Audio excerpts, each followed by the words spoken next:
चलेगा। उसको चुटकी मारेंगे, मैथ को मारते चल जाएंगे, बनेगा हमको पक्का। चुटकी मारेंगे, बनेंगे। सबसे पहले क्या है कि हम लोग कलम से काम करते हैं। कलम से मत दिमाग करो, माइंड से काम करो कि हर चीज़ ऑब्जेक्टिव हो गया है तो स्क्रीन पर लिखने नहीं जाओगे, कलम पे लिखोगे तो वहाँ टाइम ऑफ हो जाएगा। सब दिन हमने इसका काम किया है, आज से मेरे साथ जुड़कर इसका काम किया। जय हिंद दोस्तों, मैं उप निरीक्षक कार्यपालक सनी देवल सनी मैथमेटिक्स चैनल पर आप लोगों का स्वागत करता हूं। विद्यार्थियों में आज वो चीज़ बताना चाहता हूं जो आप नहीं जानते हैं। आप न तो खुद के बारे में जानते हैं, न तो शिक्षक के बारे में जानते हैं, न तो शिक्षण संस्थान के बारे में जानना चाहते हैं। हम किस टीचर से पढ़ें, कैसे अपने आलस को दूर करें, इसके बारे में हम आपको आज डीपली जानकारी प्रदान करेंगे ताकि आप जीवन में बहुत ही जल्दी उन्नत हो सकेंगे। मैं आपको बताना चाहता हूं कि विद्यार्थी सफल कैसे हो सकता है, कैसे अपने आलस को दूर कर सकता है, तो इसको आप समझने का प्रयास करेंगे। जब हम सोते हैं, जब हम रात में सो जाते हैं, अपना कर्तव्य को पूरा नहीं करते हैं तो माइंड मेरा पूरा टेंशन में रहता है। आखिर क्यों? क्योंकि जब हम सोते हैं तो हमारा आत्मा है जो मन से लड़ता है। आत्मा हमको आगे ले जाना कहता है। उसको कहता है आत्मा कि परमात्मा ने तुम्हें किस लिए यहाँ भेजा है, आगे बढ़ने के लिए। उस काम को हम नहीं करते हैं तो मन और हमारा आत्मा पूरा झगड़ा होता है। और हम जानते हैं कि रात में जब सोते हैं तो कहा जाता है सोया आदमी मर जाता है। मरता नहीं, आत्मा चला जाता है। कहाँ? जहाँ से वो आया है, चार्ज होने के लिए। जैसे दिन भर काम करने के बाद मोबाइल मेरा डिस्चार्ज होता है, फिर चार्ज करते हैं और पुनः मोबाइल मेरा वर्क करने के लिए स्टार्ट हो जाता है। उसी प्रकार हम लोग यानी मानव जब सोता है तो परमात्मा के यहाँ चार्ज होने के लिए हमारा आत्मा चला जाता है। और जब आत्मा वहाँ से फुल्ली चार्ज हो जाता है तो दिन भर हम उठते हैं सुबह तो पूरा खुश नज़र आते हैं, बहुत खुश रहते हैं और हर काम को हम अच्छी तरह से करते हैं।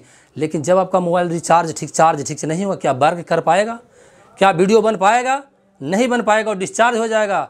उसी प्रकार जब हम अपना काम पूरी तरह से नहीं करते हैं तो हमारा आत्मा है जो परमपिता के यहाँ जाने से डरता है, चार्ज होने से डरता है। और न तो हमारा आत्मा ऊपर पहुँच पाता है, नीचे बीच रास्ते में ही रहता है, वो डरता है। इसलिए हम सुबह उठते हैं तो मानसिक टेंशन रहता है। इस चीज़ को दूर हम कैसे करेंगे, आलस को दूर कैसे करेंगे, इसके बारे में थोड़ी सी एक कहानी के माध्यम से आपको समझाने का प्रयास करता हूँ। आप इसको बहुत गहरी, बहुत सोच और बहुत दिमाग से इसको सोचिएगा। जैसे नाली के पानी को देखे होंगे, कितना ख़राब चीज़ है।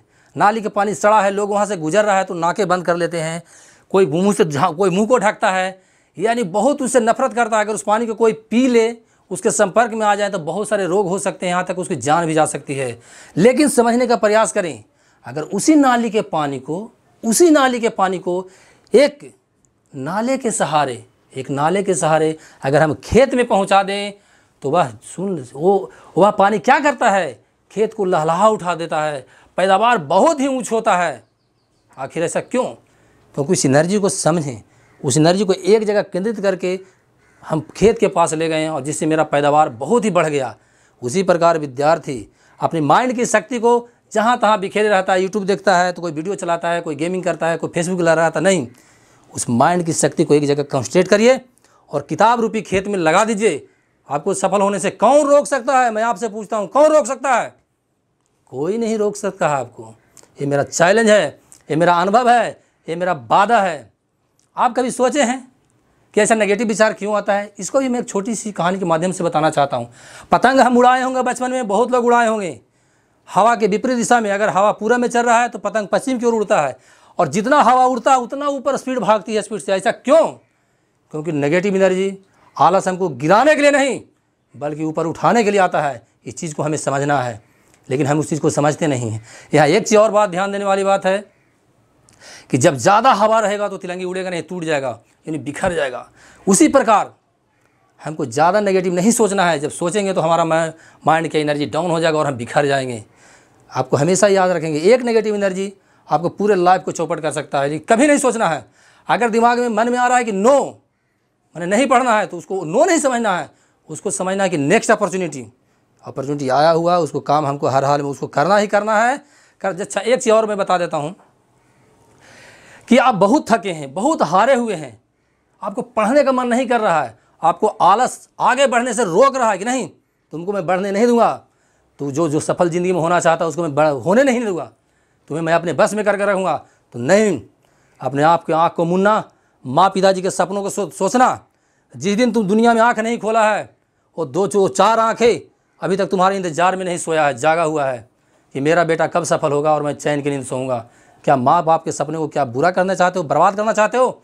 जो आंखें तेरे लिए दुनिया तरस रही है, जब तुम घर जाते होगो तो गांव वाला पूरा लोग देखता होगा, पूरा समाज देखता होगा, कहता है इसका फलना के बच्चा बहुत आगे जाएगा। लेकिन तू खुद से सोचो तू क्या कर रहा है, अपने आप से गद्दारी कर रहा है। अगर तुमको नौकरी नहीं हो रहा है, 6 महीना मेहनत कर रहा है, नहीं हुआ, साल भर नहीं हुआ, तो समझना तुम पढ़ नहीं रहा है, अपने गार्जियन को पढ़ा रहा है, खुद को पढ़ा धोखा दे रहा है। इस बात को हमेशा याद रखें। जब मैं उसको मोटिवेट करने के लिए एक बात मैं बताना चाहता हूँ कि जब आपको आलस लगे, नहीं पढ़ेंगे, तो इस मंत्र को आप मेरे साथ दोहराइएगा। जो मेरे वीडियो देख रहे हैं मेरे साथ आँख मुनिए, दोहराइए, लंबा सांस खींचिए और छोड़िए और बोलिए कि मेरे मन की शांति को दुनिया के कोई भी ताकत, मेरे मन की शांति को दुनिया की कोई भी ताकत भंग नहीं कर सकता है। मैं कमज़ोर नहीं हूँ, मैं जीतने वाला हूँ। अगर इससे भी नहीं आपका मन माने तो मैं एक गुरु मंत्र देना चाहता हूँ। इसको आप गांठ बांध के रख लेना, क्योंकि इसको करने के बाद आपको आलस भाग जाएगा। आएगा, रात भर भी नहीं आलस आ सकता है। आप सोचेंगे कि मुझे नींद आ जाए, फिर भी नींद नहीं आएगा। जब को नींद आए तो उठ के बैठो, उठ के बैठो। हारने लगे यानी आलस आके रोकने लगे तो सोचना कि नहीं, मुझे लड़ने करने और पढ़ने का समय आ गया है। मैं सब दिन सोया हूँ, अब लड़ूंगा। जब आलस को 10 मिनट लड़ जाओगे, फिर रात भर नींद नहीं आएगा तो सोचेगा कि प्रभु मुझे नींद आ जाए, नींद आ जाए, फिर भी नींद आने वाला नहीं है। सिलेबस पूरा हो जाएगा, जितना एक दिन का टारगेट है वो पूरा होने के बाद भी नींद नहीं आएगा, क्योंकि तुम विजेता हो। विजेता के सामने कोई टिकता नहीं है। एक चीज़ और मैं एग्जांपल देना चाहता हूँ, आप अपने बारे में समझ लें कि कैसे हम इस आलस को दूर करेंगे। इसको हर हाल में दूर करना है, दूर होगा। अच्छा, एक चीज़ और है कि विद्यार्थी अगर कमज़ोर है, विद्यार्थी अगर कमज़ोर है, आप कमज़ोर हैं, आप शिक्षक के पास पढ़ने जाते हैं, शिक्षक क्या बोलते हैं कि आपका बच्चा ही कमज़ोर है, उसका माइंड कमज़ोर है, तुमसे होने वाला नहीं, कंपटीशन बहुत टफ है। नहीं, कंपटीशन बहुत ईजी है। उसको सही तरीके से जानने का प्रयास करिए। आपको मैं एक एग्जांपल देना चाहता हूँ। एक गैस को, सिलेंडर को कोई माथे पे ले जाता है, कितना दूर तक ले जा सकता है? ज़्यादा नहीं, थक जाएगा। उससे बोला कि नहीं बहुत वजन होता है, लेकिन जो उसका रूल को जानता है, जो सरलता को, नियम को जानता है, उसको सीधे पैर से मारेगा, लुढ़का के लेके चला जाएगा। वो एक दिन भर भी काम करेगा फिर भी थकेगा नहीं। उसी प्रकार मैं आपको बताना चाहता हूँ, गधे की तरह काम मत करो, हार्ड वर्क नहीं करो, स्मार्ट वर्क करो। सफलता चुटकी मारते मिलेगा और थकेगे हुए तुम कभी नहीं थक सकते हो, ये मेरा दावा है। एक चीज़ और बता देना चाहता हूँ कि अच्छा कोच के संपर्क में आएगा तभी अच्छा खिलाड़ी बनेगा। आप में योग्यता बहुत है। एक सिंपल सी एग्जांपल देना चाहता हूँ। आप एक मोटरसाइकिल घर में होगा, चलाते होंगे ना, चलाते होंगे साइकिल, आपका मोटरसाइकिल बहुत अच्छा है, लेकिन किसी दिन ख़राब हो गया। अब मैकेनिक ख़राब के पास लेके चलाइए, गाड़ी आपका बहुत महंगा है, बहुत अच्छा है, मैकेनिक ख़राब है, क्या उस गाड़ी को बना पाएगा? नहीं बना पाएगा। उसको उल्टा सीधा खोल के डैमेज कर देगा। इसी प्रकार होता है क्या शिक्षक में। अगर विद्यार्थी कितना भी मेरिट वाला है, अच्छे टीचर के संपर्क में नहीं आएगा तो उसको माइंड को डेवलप नहीं कर सकता, वो डाउन कर देगा। वो धीरे धीरे ज़िंदगी डाउन हो जाएगा और असफलता की ओर चला जाएगा। तो सबसे पहले अच्छे शिक्षक को आप चुनाव करिए कि कौन अच्छा शिक्षक है। अब हम अच्छा शिक्षक कैसे समझेंगे कि अच्छा शिक्षक है? मैं बोल रहा हूँ तो मैं कैसे आपको अपने को साबित करूँगा कि अच्छा शिक्षक है? आप किसी शिक्षण संस्थान में जाते हैं तो अपने आप को बोलते हैं कि आप श्रेष्ठ शिक्षक है। नहीं, श्रेष्ठ शिक्षक कोई नहीं होता है। अगर है तो नौकरी में सीधे चला जाता है, जिसमें टैलेंट होता है तुरंत नौकरी की ओर भाग जाता है। ये मेरा तीसरा नौकरी है। मैं पहले टैक्स असिस्टेंट में था, उसमें ज्वाइन नहीं किया। सीपीओ में 10 साल इंस्पेक्टर, सब इंस्पेक्टर से ज्वाइन किया था, इंस्पेक्टर बन गया था, वहाँ रिजाइन दे दिया। और मैं बिहार एसएससी में सचिवालय सहायक का कैडर है, योजना सहायक, जो 4600 ग्रेड पे में है, उसमें मैं ज्वाइन किया हूँ। तो अब ध्यान देना है कि सही शिक्षक की पहचान कैसे करेंगे कि हाँ वो सही शिक्षक है। तो देखो, मैं एक सिंपल सा आपको एग्जाम्पल बताना चाहता हूँ, बहुत सरल है। आप कभी देखे हैं बोर्ड पे कि रोड पे हियाँ बैनर लगा रहता, लिखता है मेरा पहला विद्यार्थी फर्स्ट रैंक किया है, फर्स्ट रैंक किया है। तो आप गौर, आप उसको लोभ में चले जाए, इससे पढ़ा हुआ विद्यार्थी पहला रैंक लाता है पूरा इंडिया में, ये बहुत मेरिट वाला टीचर है, लेकिन वो आपसे छिपाता है, सिर्फ छिपाता है और गलत चीज़ को आपको दिखाता है। बोलिए कैसे? उसके यहाँ 10,000 बच्चे पढ़ते होंगे, जिसमें सफल के हुआ 10 गो हुआ, 10 गो सफल हुआ, 990 विद्यार्थी फेल हुआ। उसका कहे ना बैनर लगाया कि मैं इतना को फेल कर दिए। कभी लगाता है? नहीं लगाता है। क्यों? क्योंकि आपको मिसगाइड करना, आपसे लूटना चाहता है, बनाना नहीं चाहता है। टीचर में गुण होना चाहिए। देखिए मैं बता रहा हूँ, सूर्य जब निकलता है तो अंधकार टिकता है, भाग जाता है। सब अंधकार का कितना बड़ा साम्राज्य क्यों नहीं हो, अंधकार हर हाल में क्या होता है, भाग जाता है। उसी प्रकार विद्यार्थी कितना कमज़ोर क्यों नहीं हो, अगर सही शिक्षक के संपर्क में आएगा तो उसमें चेंजिंग तुरंत हो जाएगा। चुटकी मारेंगे, चेंजिंग होगा। वो हर हाल में क्या होगा, हर हाल में सफल होगा। तो मैं सही अच्छा ठीक है। अब सही शिक्षण संस्थान का उसको कैसे हम पहचाने कि इससे नहीं जाएंगे, तो ध्यान देंगे। सही शिक्षा की आज हम एक पहचान बता देता हूँ। अगर किसी शिक्षण संस्थान में 100 लोग पढ़ते हैं, एग्जाम्पल मान लिया कितने लोग पढ़ते हैं, 100 विद्यार्थी पढ़ता है और एग्ज़ाम देता है, एग्ज़ाम में 100 में 80 से 90 विद्यार्थी पास हो जाता है, तो यहाँ स्टूडेंट पास नहीं है, यहाँ शिक्षक पास है। रियल टीचर वो है, वो बहुत विद्वान आदमी है, शिक्षक कहलाने का लायक है। लेकिन क्या यहाँ होता है, 100 विद्यार्थी है, उसमें से 80 से 90 फेल हो गया और 10 पास हो गया, तो समझो कि शिक्षक पास नहीं है, वो बिल्कुल फेल है। यहाँ विद्यार्थी फेल नहीं है, शिक्षक फेल है। वो झूठ मूठ का कोचिंग संस्थान खोले हुए हैं, उसमें कोई योग्यता नहीं है, ना आपको खुद के साथ देश के साथ गद्दारी कर रहा है। तो मैं अंत में यही कहना चाहता हूँ कि सही शिक्षक की पहचान समझ गए होंगे। एक चीज़ और है, मैं बताना चाहता हूँ कि अपने आप को कमज़ोर मत समझिएगा, आप कमज़ोर नहीं हैं, आप कमज़ोर हैं ही नहीं।